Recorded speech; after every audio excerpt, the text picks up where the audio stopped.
Étudions maintenant le formatage des nombres ou du contenu d'une cellule. Donc pour paramétrer comment va s'afficher le nombre en cellule A1, je fais faire clic droit, formater les cellules. Dans cette boîte de dialogue, j'ai l'onglet nombres qui m'intéresse. La première zone ici permet de voir dans quelle catégorie nous sommes. Je peux regarder nombre avec une notation standard, avec un exemple ici. Ici, je n'ai que la partie entière avec un arrondi. Ici, j'ai deux chiffres après la virgule, avec un arrondi également.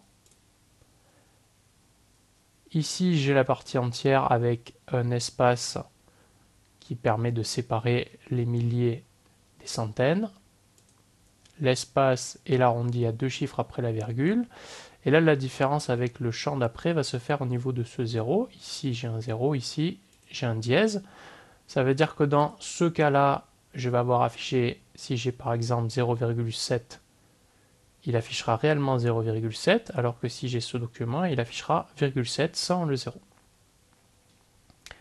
On peut avoir des pourcentages, on peut avoir des formats monétaires avec un symbole monétaire qu'on va pouvoir choisir ici dans cette liste déroulante, avec éventuellement du rouge pour les valeurs inférieures à l'unité.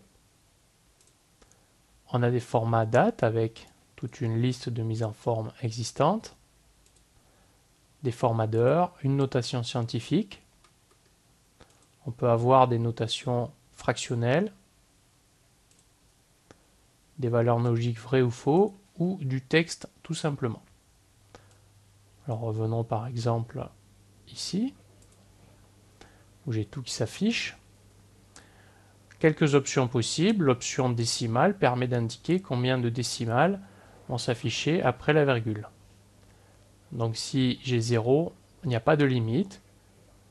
Si je passe à 1, 2 ou 3, ça va modifier la valeur possible. Nombre négatif en rouge permet, comme son nom l'indique, d'afficher les nombres négatifs en rouge.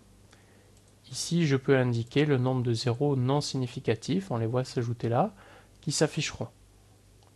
Ici, j'aurai 0, 0, 0 et les chiffres après la virgule s'il y en a.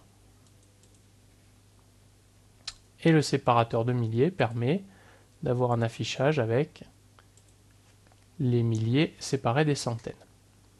Les formats sont en fait traduits ici dans un langage un peu particulier. On ne va pas aborder directement la façon dont sont faits ces formats. Si vous avez besoin de faire des choses un peu plus évoluées, vous pouvez vous référer à l'aide. Pour terminer, je vous montre une chose qui arrive assez souvent. Parfois, on veut par exemple écrire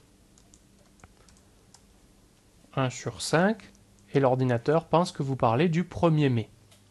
Donc pour éviter ce genre de tracas, avant d'écrire le 1 sur 5, vous allez dans le menu format et vous lui indiquez que vous écrivez du texte. À ce moment-là, si j'écris 1 sur 5 et que je valide, il va garder le 1/5. Vous remarquez que les nombres ou les heures sont alignés à droite, alors que les valeurs comme du texte sont alignées à gauche.